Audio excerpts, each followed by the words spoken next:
Fala pessoal, estamos aqui ao vivo para mais um episódio do nosso podcast mensal chamado Bodyflix. Lembrando que o objetivo desse podcast é levar sempre informações para vocês relacionadas à obesidade, à cirurgia bariátrica, emagrecimento, comorbidade, cirurgia metabólica, ou seja, abordando todos os assuntos relacionados à obesidade. Eu hoje mais cedo tive numa entrevista de rádio e eu comentei uma coisa que no mínimo eu acho que eu e os convidados que eu vou apresentar agora para vocês, a gente tem uma obrigação muito grande de informação correta para os pacientes portadores de obesidade. A gente atualmente opera cerca de 1% da população elegível para a cirurgia bariátrica. Isso muitas das vezes é falta de informação.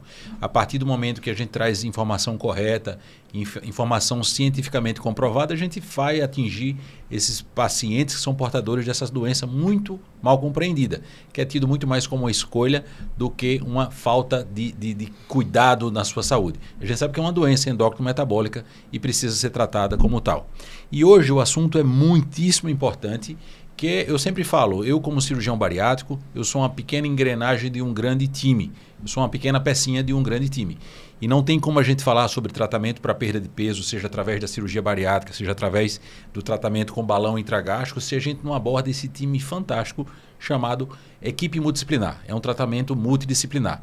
E hoje eu quero trazer para vocês o time lá do Instituto de Feras, e tenho uma honra de trazê-los aqui com vocês. Vocês conhecem todos esses profissionais, mas eu queria que antes de a gente começar a abordar os temas principais, que cada um de vocês se apresentasse, como sempre, primeiras damas, a Caterine Frazão, Célia e depois o Caribé, apresentando brevemente do que vocês já todo mundo conhece, mas um pouquinho sobre vocês, para a gente começar a discutir sobre esse fantástico tema.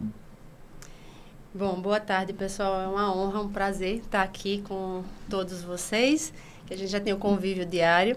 Eu sou nutricionista bariátrica, sou especialista em clínica e terapêutica nutricional e já trabalho com bariátrica há 24 anos. Então, sou nutricionista bariátrica. Estamos aqui para tirar as dúvidas, né, esclarecer vários mitos em relação à cirurgia bariátrica e que o bate-papo seja bem proveitoso.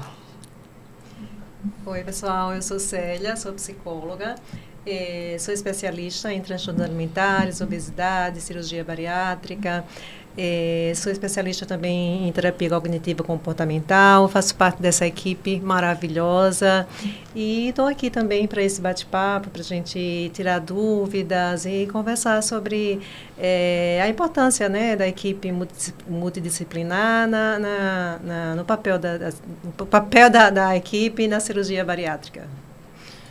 Olá pessoal, boa tarde, eu sou Fabrício Caribé, consultor fitness, profissional de educação física, especialista em obesidade, emagrecimento, certificado pela Sociedade Brasileira de Cirurgia Bariátrica e Metabólica. Faço parte dessa equipe fantástica que dispensa comentários e estamos aqui hoje para contribuir com vocês naquilo que for mais relevante, tratando das principais questões nesse pós-operatório para que você possa ter sucesso aí no seu pós-cirúrgico.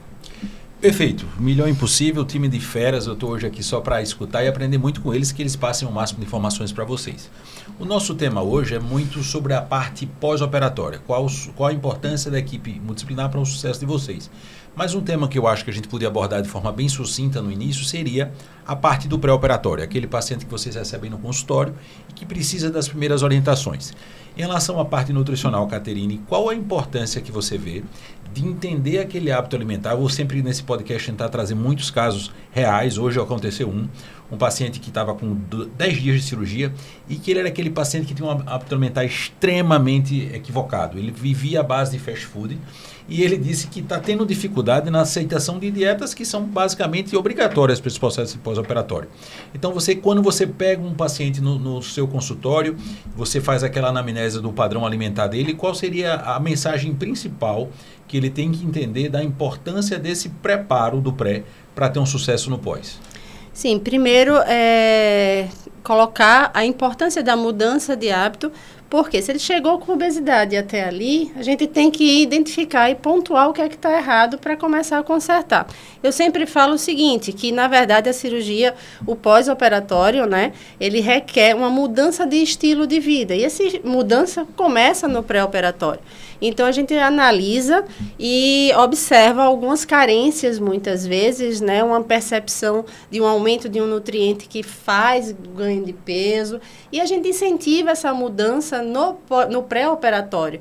Daí ele vai sentir menos no pós-operatório. Fora isso, a importância de observar todas as vitaminas, os minerais, porque muitas vezes não significa, Bruno, que a obesidade é sinal de tá tudo ok. Exatamente, muito pelo contrário, né? A gente tem vários nutrientes que entram em carência, né? Desde o pré-operatório, que a gente tem que saná-los.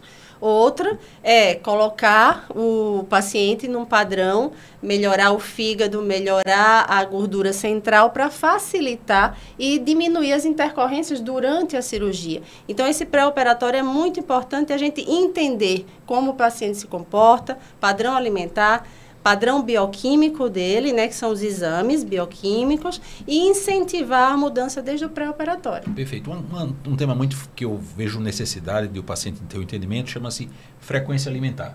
É aquela pessoa que passa literalmente até as 14 horas sem ter alimentado nada e aí faz a primeira refeição, um almoço, vários lanches. Isso. E qual você diria a importância do entendimento de um paciente no pré-operatório de saber que a frequência alimentar para ele é importante, principalmente para o pós-operatório? Bom, primeiro, no pós-operatório ele vai ter uma ingesta bem menor pela diminuição do reservatório gástrico.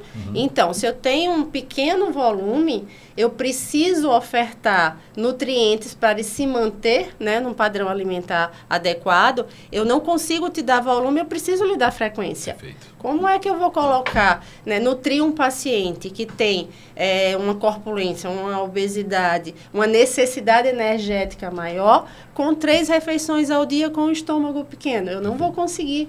Por então, você tem precisa fracionar, exatamente. Perfeito. Precisa fracionar. Perfeito. Célia, vamos agora para a parte da psicologia do pré-operatório. 2 grandes vilões que eu pego no consultório, naquele paciente que procura ajuda. Primeiro são os medos. A gente sabe que bariátrica é igual a milhares de mitos.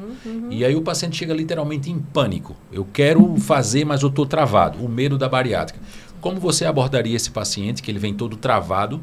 E como eu sempre falo, um bom resultado reverbera muito menos do que eventualmente um mau resultado, e ele fica fixado naquele caso operado há 20 anos que nunca foi bem conduzido no processo de pós-operatório, e ele tem algum grau de reganho, ou ele tem alguma adicção que seja mesmo em pequena quantidade, e ele esquece outros milhares de casos do lado. Muito bom.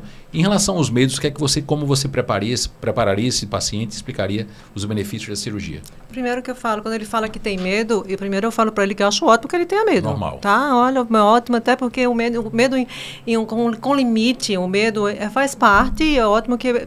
eu digo que o medo é o limitador, o medo faz com que ele se prepare melhor e tal. Agora, o medo tem que ver de onde vem esse medo, até onde vai esse medo, né? Por que o medo? Hoje eu atendi uma paciente que ela me disse que uma prima dela tinha acontecido um problema lá em João Pessoa e tal. Tá, mas por que aconteceu? Tem que ver por que aconteceu esse medo. Tá, mas por que aconteceu? Como aconteceu? Não é só o aconteceu. O fato em isso, si. Né? Vamos avaliar, vamos pensar o que aconteceu com esse paciente. O que o paciente fez, o que deixou de fazer. Não é só... Aconteceu isso com o paciente. Tem que ver o caso em si, investigar por que aconteceu aquele. Porque, assim, muitas vezes a gente sabe que um paciente, sei lá, teve uma intercorrência com o paciente, mas só o fato, mas não sabe por quê. O que aconteceu. O que aquele paciente fez para que acontecesse aquilo. Né? Como é que foi o preparo? Isso. O que foi que aconteceu e outra coisa, tenho muito medo que não dê conta depois da cirurgia. Se eu vou ter vontade de comer, eu digo, você vai ter vontade de comer sim. Não tenha dúvida disso. Eu não tenho medo que não vá, não dê conta de fazer atividade física. Isso tudo vai acontecer. Sim. Tá? Mas por isso a Caterine falou uma coisa muito importante. Eu digo sempre para os pacientes, a cirurgia já começou. Você está decidida, está pensando, não, já estou decidida. Então, se você está decidida, a sua cirurgia já começou, já está acontecendo. Né? Então, você precisa começar a se preparar desde já. E quando eu digo preparar, é preparar fisicamente, claro, mas principalmente em relação à cabeça, esses pensamentos, a forma como você está encarando o processo, o quanto você está comprometida com esse processo, o quanto você está envolvida com esse processo, porque você está assumindo um compromisso com você mesma. Com a sua saúde. Com a sua saúde. E um outro fato também que eu acho importante você mencionar, que às vezes não é... Eu acho que hoje em dia eu tenho cada vez visto menos, mas é aquelas expectativas de resultados que a gente pensa de forma meio que uma fantasia. Eu hoje estou com 65 anos, tenho 1,58 m e peso 120 quilos. Mas o meu sonho é voltar a vestir o meu vestido de noiva. E eu casei com 16 anos e eu pesava 45 quilos.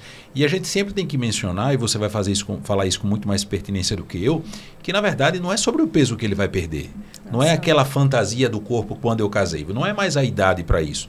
E ela está cheia de comorbidades. Eu preciso mostrar, não é o peso que vai se perder, e sim uma nova vida que você vai ganhar. Isso. Então, qual seria a mensagem que você falaria quando você percebe claramente que há uma digamos assim, uma expectativa de resultado que talvez não seja atingida? Então, Bruno, um dos papéis da avaliação pré-operatória é justamente investigar quais são as expectativas dessa paciente em relação aos resultados, né? É desmistificar essas expectativas. Ai, poxa, isso que você falou, que eu quero fazer a cirurgia porque eu quero vestir esse vestido tal.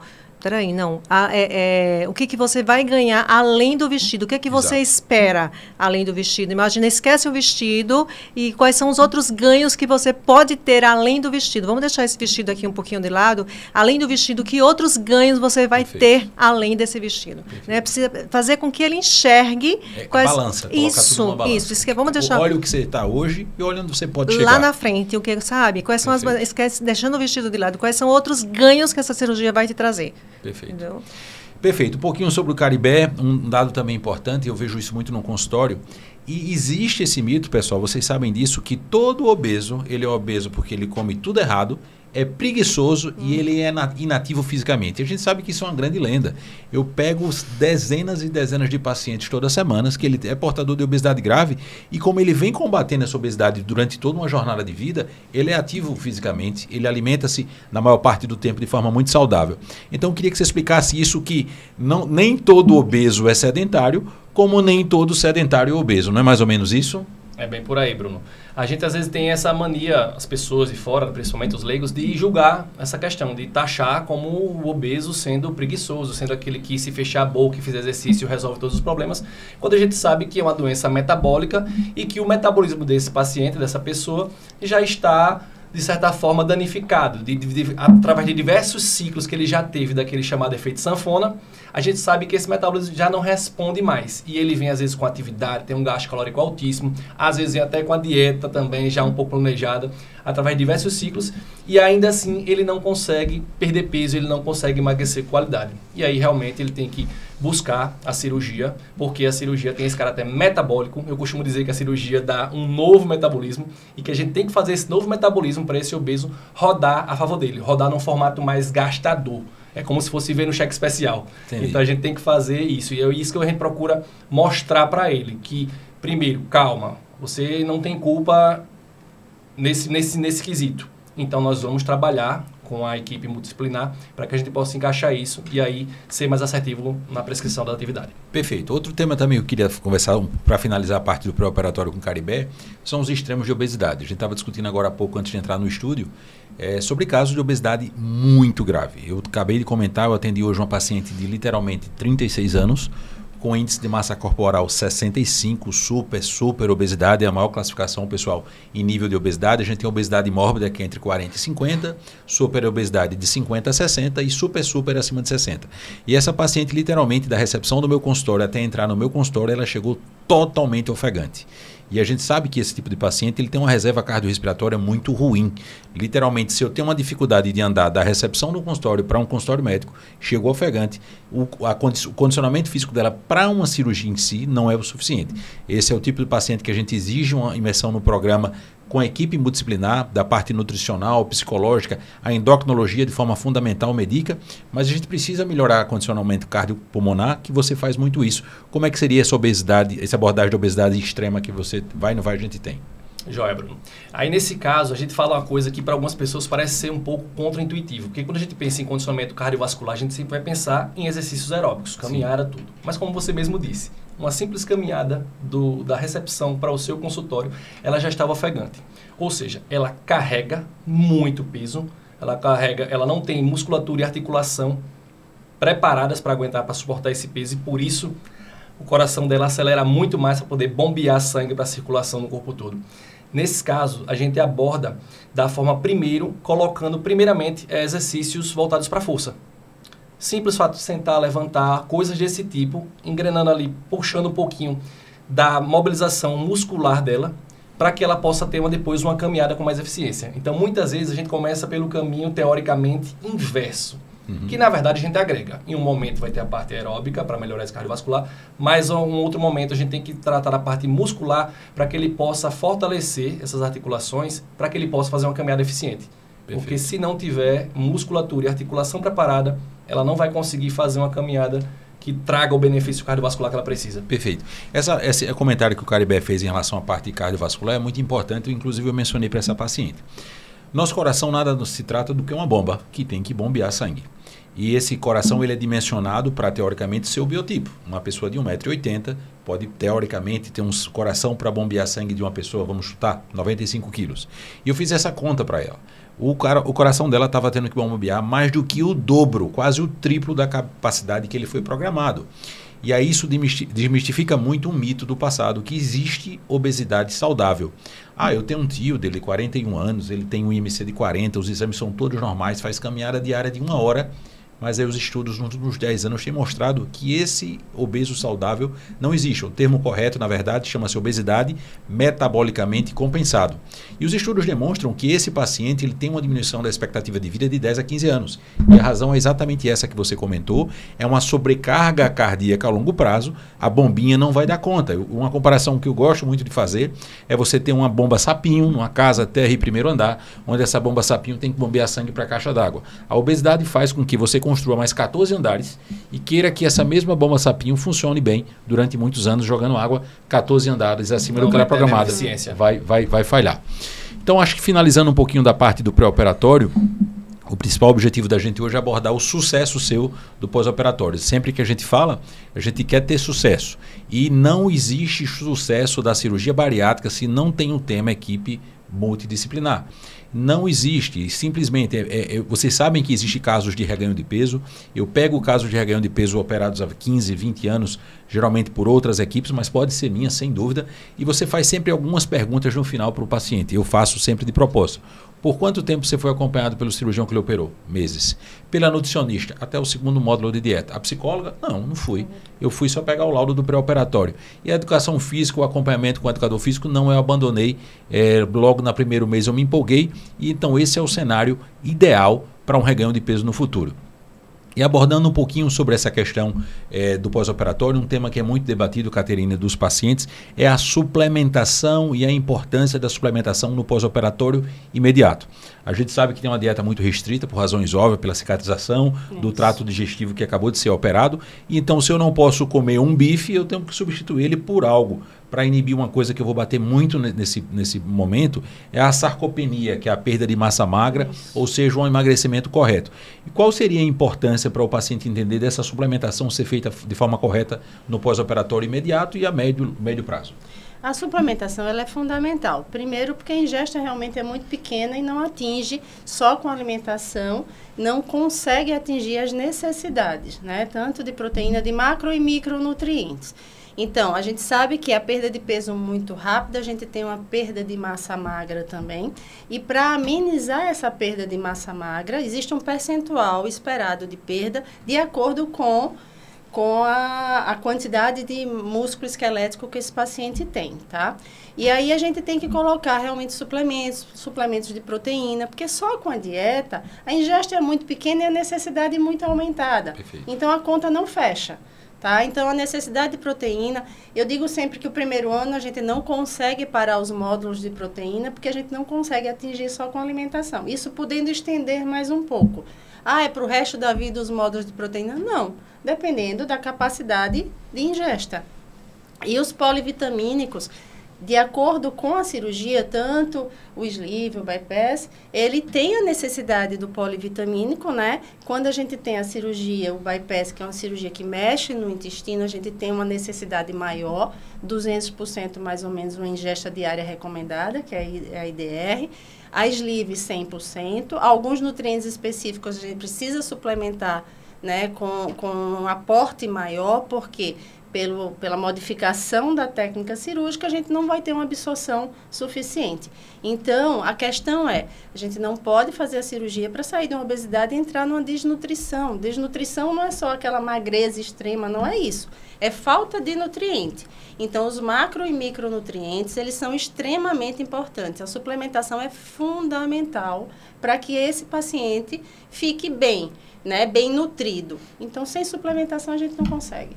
Perfeito. Uma coisa bem que eu acho interessante abordar também, que é muito comum. Chega o paciente no meu consultório, 45 anos, IMC de 42, hipertenso com 2 medicações, pré-diabético com uma medicação, triglicerídeo lá em cima usando medicação, e ele chega para mim, doutor, é verdade que depois da cirurgia eu vou tomar polivitamínico depois para o resto da vida?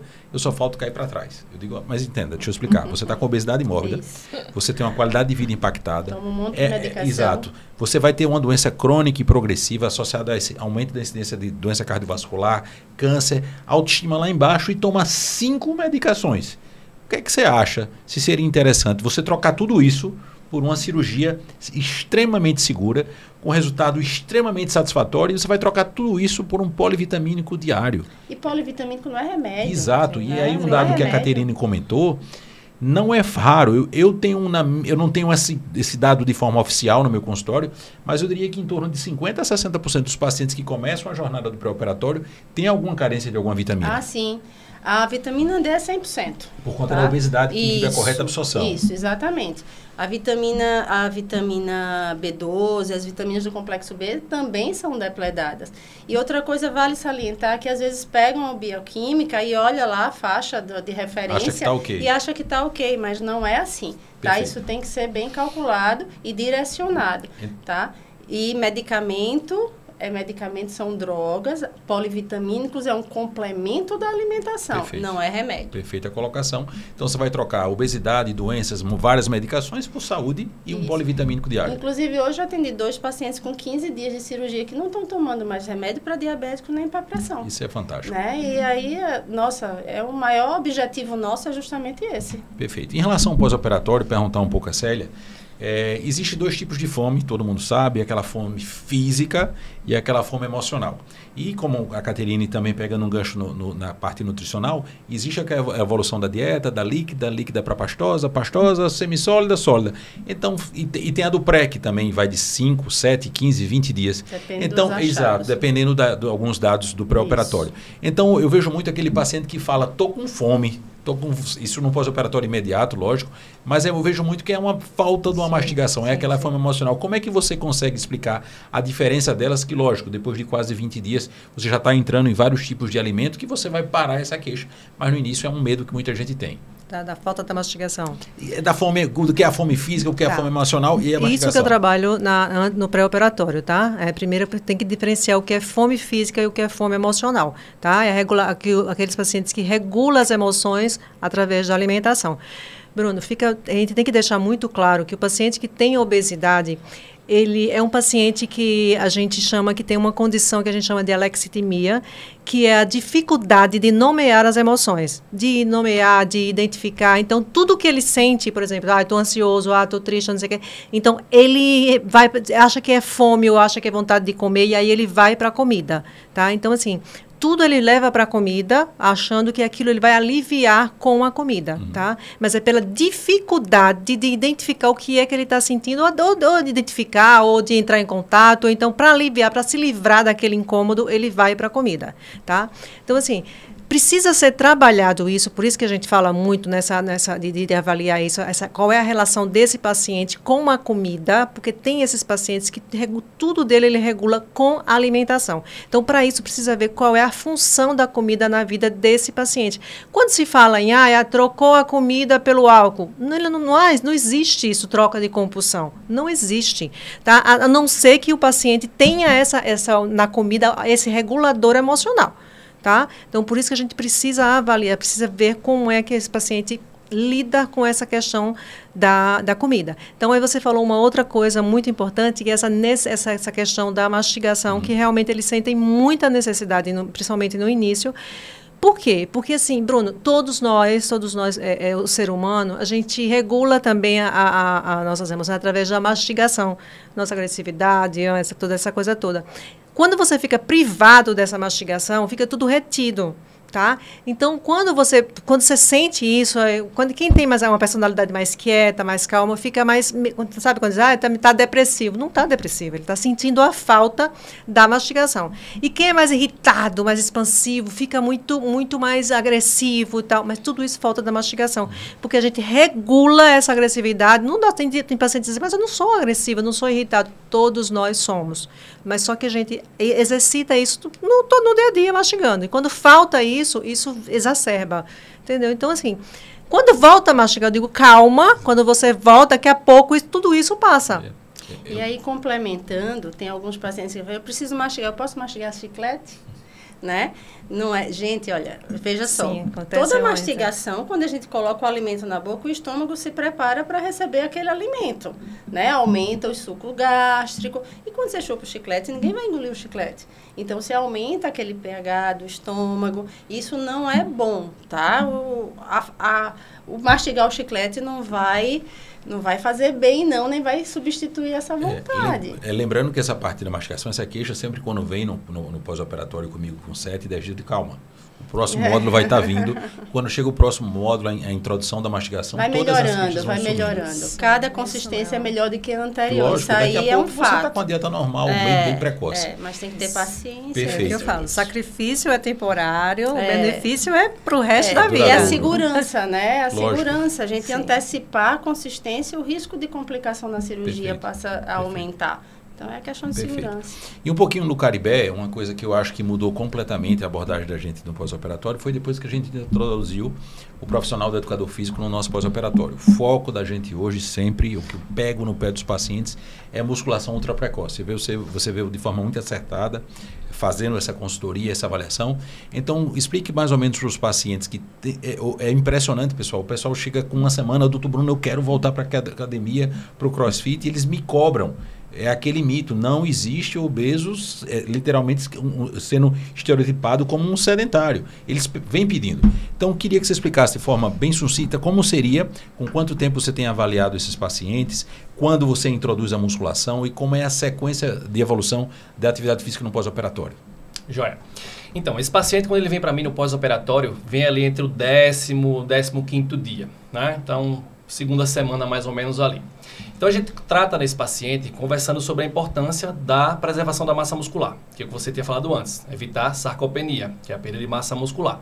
E para isso não acontecer, a gente precisa não só das proteínas, que a Caterine falou, como de estímulos musculares de forma organizada, isolada, respeitando a cicatrização interna da cirurgia, porque ele ainda está suscetível ali a alguma cicatrização, então a gente tem que evitar pressões nessa região abdominal, bem como respeitar o momento da dieta, porque esse paciente no começo também não tem tanta energia para gastar. Perfeito. Daí a gente vai fazer movimentos de forma isoladas, tá? Respeitando o período de descanso dele, né? Ali 3 vezes por semana, mas com 10 dias, Bruno, 10 a 15 dias, quando ele troca a dieta ali líquida pela pastosa 1 ali, já dá para começar e ele já deve começar. Então, o nosso protocolo precoce tem muito sucesso por causa disso, porque a gente já consegue acordar as musculaturas desse paciente, fazendo com que ele já ganhe disposição, evite essa perda de massa magra, e aí ele vai desenvolver cada vez mais. Então, é fato que com ali 15 dias, às vezes um mês, ele já está pedindo mais. Perfeito. Ele já quer, ele já se anima, ele já quer mais. E isso é fantástico. É Perfeito. O que a gente tem de melhor lá. Então, isso é importante falar sobre a sarcopenia, que a gente pensa muito, eu quero ficar com a musculatura desse tamanho no pós-operatório. Isso é legal, beleza, mas não é o mais importante. Vários estudos têm demonstrado que quanto mais massa magra você adquire no processo de pós-operatório, a curto, médio e longo prazo, é um fator protetivo para reganho de peso no futuro. Isso. Porque você vai explicar melhor que eu, músculo consome muito mais energia do que tecido adiposo. Quanto mais músculo eu ganho, mais eu tenho uma máquina em mim consumindo aquelas calorias que eu estou consumindo para evitar meu reganho de peso no futuro, não é isso? Exatamente. É uma das analogias que eu faço. Eu digo, nosso músculo é o nosso motor. E todo motor precisa de combustível. Né? Quanto mais esse motor for potente, porque você utiliza essa musculatura, mais combustível vai gastar. E isso justamente vai evitar um reganho no futuro, vai fazer com que o metabolismo dele fique um pouco mais acelerado, um pouco mais alto, ou seja, aquele modo gastador que eu falei antes, para ele viver no cheque especial, para que ele tenha um déficit calórico e depois ele vai equilibrando ali. E essa questão de ficar forte Eu costumo dizer isso, essa questão da estética e ficar forte no futuro é uma consequência dessa construção, porque no primeiro momento, só o fato desse paciente preservar a massa muscular é como se ele já estivesse ganhando. Perfeito. Ele segurou a massa magra, perdeu 10% de gordura, na composição corporal é como se ele tivesse de hipertrofia. Exato. Ou seja, enquanto a gente às vezes malha, come bastante para ter hipertrofia e ganhar músculo, ele só precisa manter o que ele já tem. Porque está perdendo tecido adiposo. Exato. Quando ele perde gordura e mantém a massa magra, a composição corporal dele muda totalmente. E a gente tem observado muito isso na revisão de um mês que eu faço. O paciente já vem feliz da vida, ele já veio com a bioimpedância. Olha, eu vim aqui para dizer que a minha nutricionista está comemorando, porque eu não perdi nada de músculo. Na verdade, eu ganhei 400 gramas, mas a gordura está indo embora. Lembrando que a gente não importa, pessoal, com quantos quilos você perdeu, é o que você perdeu. E essa importância da musculação ultraprecoce é muito fácil de explicar.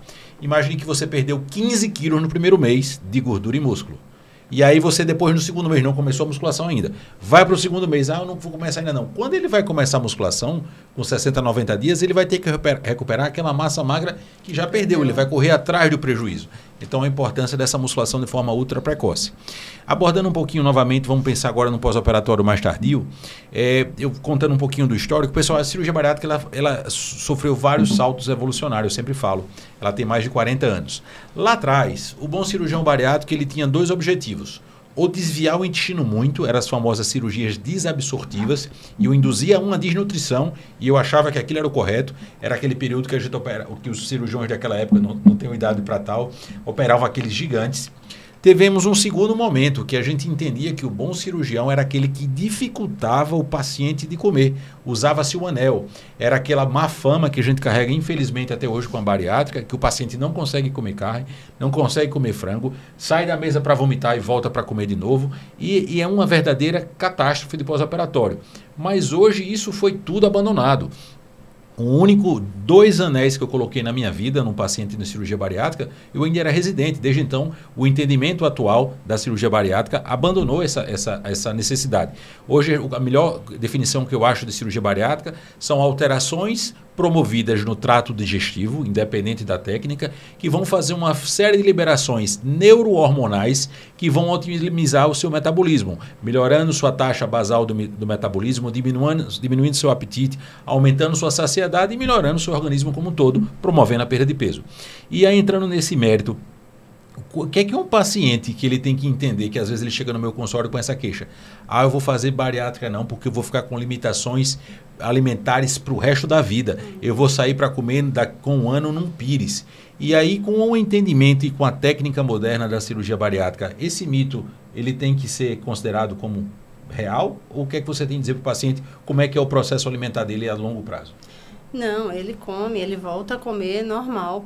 Mas a questão é que tem que parar e olhar o que é rotina e o que é exceção, né? Então, a gente tem um padrão bariátrico, um padrão de ingesta bariátrica que a ser seguido. Quando a gente segue aquele padrão de prato bariátrico, a distribuição, que tem uma rotina compatível, a gente consegue manter a perda de peso a longo prazo. E ele passa a comer mais e tem que comer mais. Existe até aquele medo de comer mais. Meu Deus, eu estou comendo mais. Você não vai comer aquele tiquinho o resto da vida. Não é isso.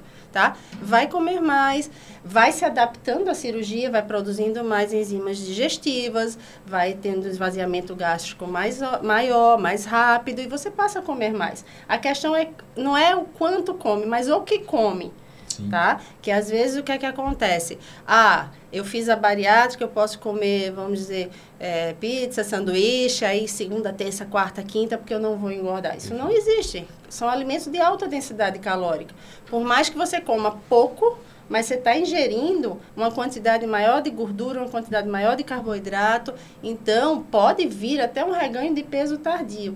Agora, se você, eu gosto de um sanduíche lá, tal, você vai comer pouco, vai comer de vez em quando, isso não vai atrapalhar o seu processo. Agora, o que não pode é pegar desse e fazer uma rotina. Perfeito. A rotina tem que ser direcionada para a cirurgia bariátrica. Perfeito. Né? A gente sempre fala que a gente vai entregar na mão do paciente a melhor ferramenta para manter essa doença sob controle e nunca curada. E aí esse entendimento, eu vou ter restrições, eternas para o resto da vida? Não. Lógico que não. Você vai ter uma vida normal. Isso. Com um ano de cirurgia, você para jantar com um grupo de amigos que alguns deles não saiba que você é operado, ele não vai olhar para o seu prato. Eita, você fez bariátrica. Mas aí precisa ter as escolhas. Sim. Como você falou, eu posso de vez em quando isso, de vez em quando... Lógico, você é uma pessoa normal, desde que você entenda que você não está curado da obesidade e que esse cuidado nutricional precisa ser mantido a longo prazo. Exato, que inclusive assim, com 5 anos, vamos dizer, você tem uma ingesta de 2.000 calorias? Tem. Tranquilo, Você pode tranquilo. ter, mas a questão é escolhas. Perfeito. Né? E entrando nesse gancho, você falou um tema que é o pânico de todo paciente operado a longo prazo, já que a gente está falando em pós-operatório tardio e a importância da nossa equipe, é o tal do reganho de peso. E a gente pega muitos pacientes que eu vi eles super bem por 1, 2, 3, 5, 7 anos e aí vem no meu consultório com um reganho de peso mais significativo do que esperado para aquela fase. E eu sempre abordo o que aconteceu. Não é minha área, essa parte da psicologia, mas é muito frequente, eu diria em quase totalidade, vai ter alguma associação do ponto de vista emocional. E aí eu faço uma pergunta na sequência, mas você vem sido acompanhado com a nutricionista? Eu fiz até uns 2 anos atrás. Com a psicóloga? Não tenho feito. Aí é a hora que eu abordo o paciente, mas se você acha que essa condição emocional, um divórcio, um problema no trabalho, um problema de ordem pessoal, não tem influência direta, e é a hora que eu geralmente faço a referência para a psicologia, que é a importância da sua área. Então, o que é que você tem para dizer desse cuidado da parte psicológica a longo prazo, focando no grande medo que é o reganho de peso? Então, Bruno, isso que você falou é muito importante. Infelizmente, o reganho de peso tardio, como você está falando, a alimentação e emoção estão muito ligadas, né? Então, na primeira dificuldade, o que a gente faz? O paciente vai... O paciente não, 90% das pessoas têm essa relação com a comida, né? O problema está justamente na frequência. Então, ele está ali conseguindo manter e tal, mas assim, quando tem alguma dificuldade emocional, alguma coisa, o alívio, o conforto vai para a comida. Então, se ele não está bem emocionalmente, a válvula de escape vai ser a comida. Como talvez é isso que eu falo para eles, como talvez era no passado. E a memória fica, a memória vem, e aí ele sabe como é que o caminho que era, e ele começa a fazer o caminho que ele fazia lá atrás. Então, o que acontece muito, infelizmente, é que eles ficam com vergonha de voltar. Eu ia comentar sobre isso. Entendeu? Muitos pacientes dizem, poxa, eu não vou porque, ou sei lá, o doutor Bruno vai brigar comigo, ela vai achar que isso que eu faço, inclusive eu já falei, já gravei e tal. Gente, isso não existe, a gente não está lá para julgar, não está lá para brigar, a gente está ali para ajudar, né, para acolher. Aí é que você tem que voltar mesmo. Perfeito. Esse comentário seu é perfeito, porque eu vejo justamente isso. Imagine que o paciente operou, vamos chutar números para ficar mais fácil do entendimento, com 120 quilos, atingiu um resultado fantástico de 65, uma mulher jovem de 1,70 m. E aí ela volta no meu consultório, super bem, aí eu tenho uma lacuna. Hoje eu atendi uma. Não teve reganho, mas eu até comentei. Você ficou com raiva de mim? Uma lacuna de 3, 4 anos. Eu pergunto, mulher, mas houve um reganho tão significativo. Desde quando você começou a ter somente? Tem 4 anos, mas eu tive vergonha. E aí eu não queria vir aqui para demonstrar isso. E isso é uma razão que, inclusive, nessa gravação dessa entrevista de manhã, eu falei que é o famoso estigma da obesidade. O que é isso, pessoal? Vou tentar explicar. A obesidade é a única doença que o doente acha que ele é culpado de ter. Eu estou obeso porque eu venho me alimentando errado, sou preguiçoso, porque essa é a cultura da obesidade. E quando um paciente com obesidade começa a progredir a doença, eu não estou falando daquele operado, geralmente ele não procura ajuda. Existem vários artigos na literatura demonstrando isso. Saiu agora recente de um cirurgião brasileiro que atua nos Estados Unidos, um artigo fantástico, onde 80% dos pacientes com obesidade mórbida, foi uma entrevista com 1.077 pacientes, disse que não procuraram ajuda relacionada à cirurgia bariátrica, mesmo estando muito obeso, porque ele se achava culpado e responsável pela obesidade e ele estava tentando dessa forma tratar o que ele tinha como culpa. Ele não tem culpa. E desses, 60% falava que a cirurgia bariátrica era o recurso mais fácil para perder peso, onde a gente sabe que não existe isso. Então, esse estigma permanece a longo prazo e na hora que ele começa a ter reganho, eita, foi culpa minha. Sim. Não. Teve reganho, tem que voltar para a equipe multidisciplinar de forma precoce para prevenir a progressão e chegar para a gente numa condição de reganho mais grave. início. Perfeito. E, Caribé, um pouquinho sobre a parte física a longo prazo. A gente tem visto, comentou agora há pouco, antes de entrar aqui no estúdio, sobre mudanças de vida fantásticas, resultados inacreditáveis, eu diria. Eu sempre falo, eu estou na cirurgia bariátrica há quase 20 anos, praticamente 20 anos, e todos os dias o meu queixo cai. Parece que é o primeiro caso que eu operei. A gente vê, eu tenho relatos de pacientes que viraram triatletas de Ironman. A gente vê o caso de pacientes que literalmente viraram fisiculturistas de competição de palco. A gente tem resultados de pacientes nossos que malham muito, que ficam com o corpo. Eu estava comentando agora há pouco de um caso que ela perdeu praticamente 50 quilos, está ganhando muito massa magra. Você olha para a paciente e diz, essa nunca foi obesa na vida. Mérito dela, da suplementação, da atividade física. Então, o que é que você teria para dizer dessas transformações que você faz parte delas, de resultados a longo prazo? Porque, na verdade, é uma nova vida que ele tem. E a atividade física é uma forma de você garantir isso. É verdade. Dentro do que a gente está falando, a gente estava comentando isso, desses cases de sucesso, é muito engraçado. E assim, uma coisa que a gente procura fazer muito, que eu procuro conscientizar muitas pessoas, é justamente respeitar o seu biotipo corporal, a sua composição, o seu padrão ósseo. Tem pessoas que têm a cinturinha mais fina e quadril largo, tem pessoas que têm a barrigona, não tem cintura, tem pouca bunda. A gente vai brincando com essas coisas e eu sempre digo, a gente vai encontrar a sua melhor versão. E que o peso é uma consequência de uma boa composição. Daí quando ele começa a estimular e começa a ver a transformação, é fantástico, é maravilhoso, porque elas começam a se aceitar de uma forma mais plena, assim, mais solta. E os resultados que a gente tem a longo prazo, eu costumo dizer isso também, digo, se a pessoa, que o pessoal fala muitas vezes esse medo do reganho, que vocês estavam comentando agora, é uma pessoa que continua na atividade física, após 2, 3, 4, 5 anos, ela nunca vai entrar nessa estatística do reganho.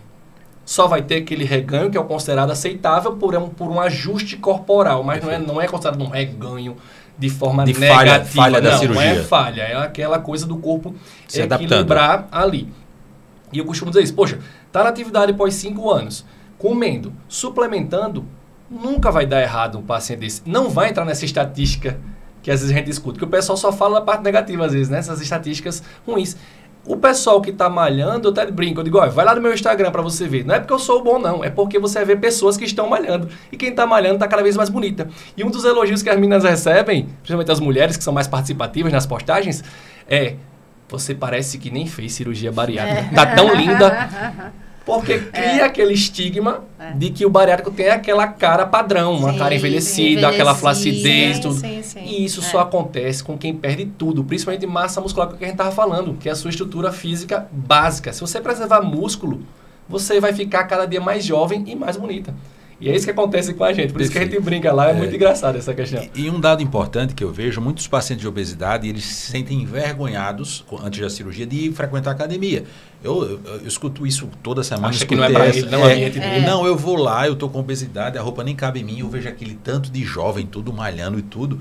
E aí, esse paciente, aí ele ainda comenta, e eu não vejo o resultado. Lógico, aquele tipo de obesidade não é só uma atividade física que vai resolver, ele precisa da ajuda da cirurgia e da equipe multidisciplinar. E a gente vê muito no pós-operatório, aqueles pacientes que eram arredios à academia, a frequentar e se expor, ele começa a se gostar no espelho, vê o resultado e viram literalmente rato de academia. É muito frequente, a gente literalmente muda a chave do juízo desse paciente e ele começa a curtir sua nova vida. Porque ele começa a perceber, Bruno, mês a mês as mudanças no corpo. Perfeito. É isso que é um benefício muito grande da cirurgia. Com esse novo metabolismo que a cirurgia deu para ele, e se ele entra nesses protocolos precoces, todo mês ele vai ver mudanças na composição corporal, nas roupas. A balança fica até como por último, é consequência, que é o que a gente conscientiza sempre, né, essas pessoas. Então ele vai vendo ali mês a mês e isso vai retroalimentando para que ele continue. E é por isso que a gente vê pessoas, fisiculturistas, triatletas, eu tenho pessoas que jogam tênis comigo, eu tenho pessoas que jogam futebol, bariátricos, tranquilos, felizes, não tem quem diga, o pessoal como eu digo, né? O elogio é a pessoa não saber que a pessoa é bariátrica, é aquela coisa. E eu já fui corredor de maratona, meia maratona e já participei de algumas provas, na época que eu era corredor, estou meio que aposentado, estou fazendo outros esportes. É voltar. Mas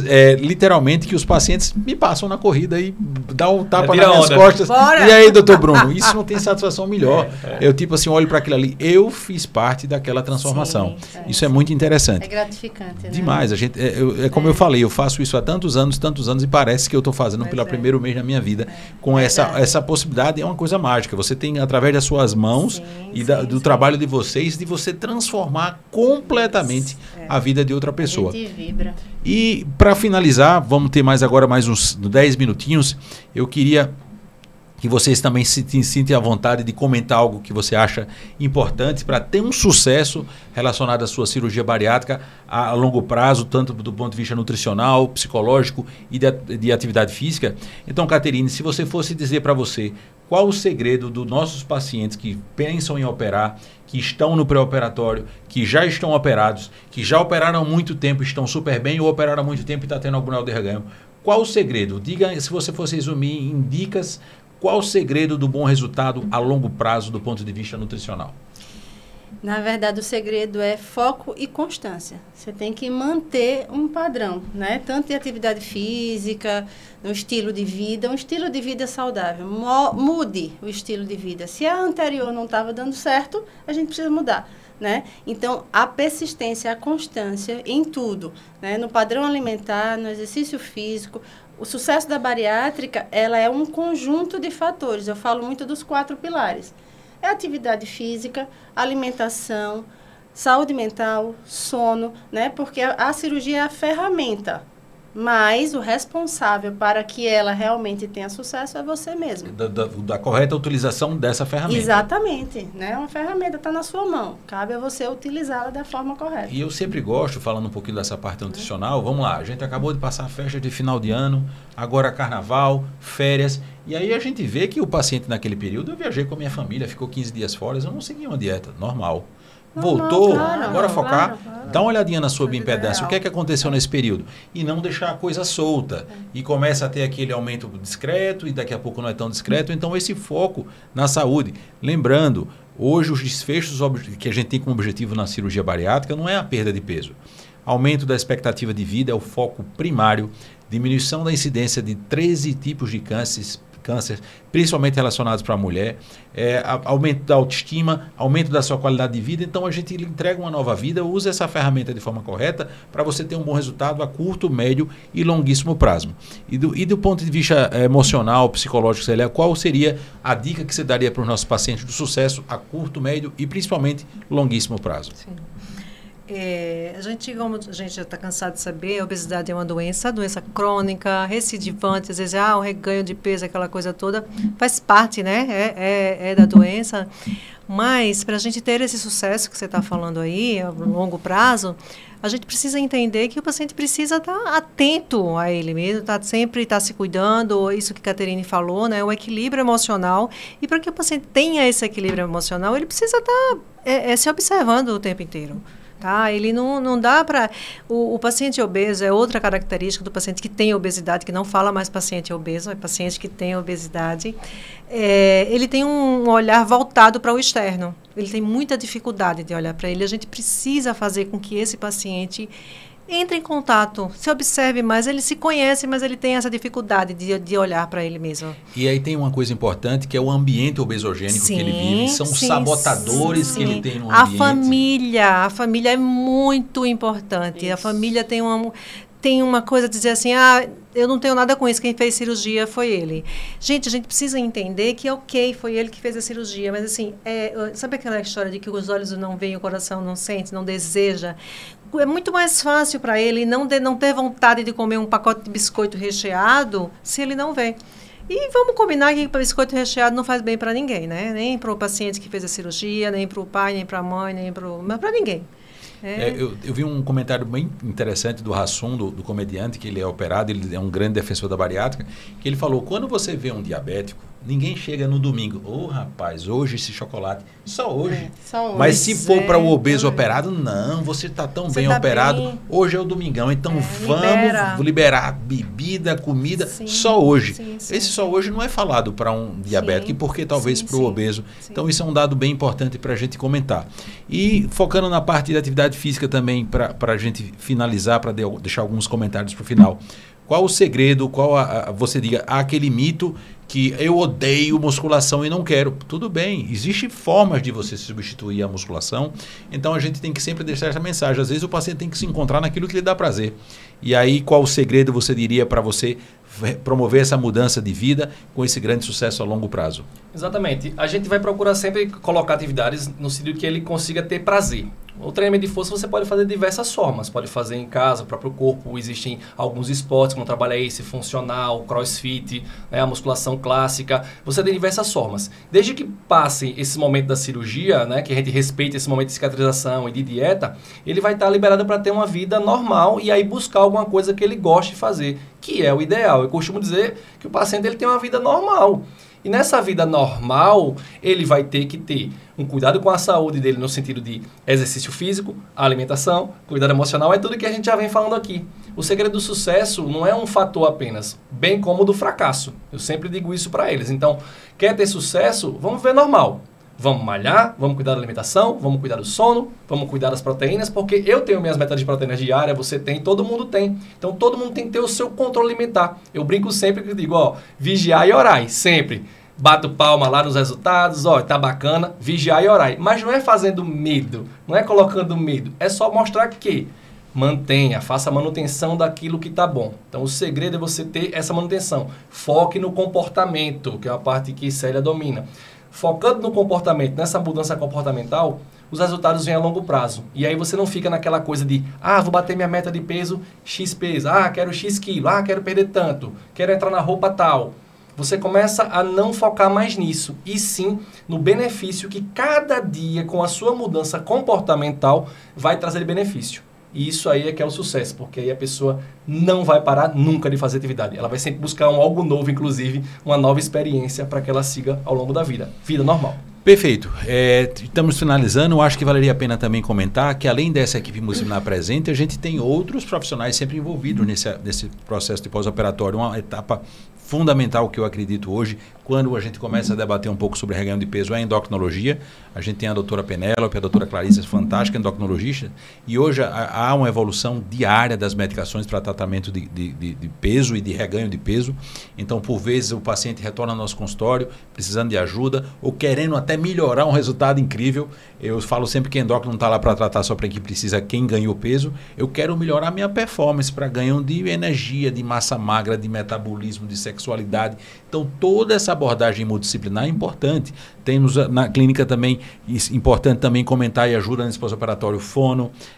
Temos também assistente social, ou seja, nós somos hoje uma equipe de quase 30 profissionais envolvidos diretamente no tratamento da obesidade, do reganho de peso, do tratamento clínico, do tratamento com balão intragástrico. E a gente sempre está lá para assistir vocês. Um dos pré-requisitos que a nossa própria Sociedade de Cirurgia Bariátrica pede e prega muito, que não existe um cirurgião bariátrico isolado num consultório e ele literalmente opera e deixa o paciente sem dono. Esse é o segredo do insucesso do paciente. Eu escutei isso hoje de um reganho de peso. Foi operado em outro estado que ele falou, não, a equipe do doutor fulano se resumia a ele num consultório. Ele mandava alguns nomes de nutricionista, de psicólogo para a gente fazer o preparo do pré e depois eu não tinha nem contato para quando voltar, como voltar. Então, lembrando sempre que no Instituto a gente foca muito nisso, que é uma equipe multidisciplinar especializada, atuante, sempre se aperfeiçoando. No Congresso a gente sempre é a maior delegação para que a gente pense nesse bom resultado para vocês a curto, médio e longo prazo. E para concluir, esse nosso canal Bariflix é a segunda edição. Tem sido um feedback bem interessante sobre todos os temas que a gente tem abordado até então. A gente aceitaria de vocês sugestões para o próximo tema.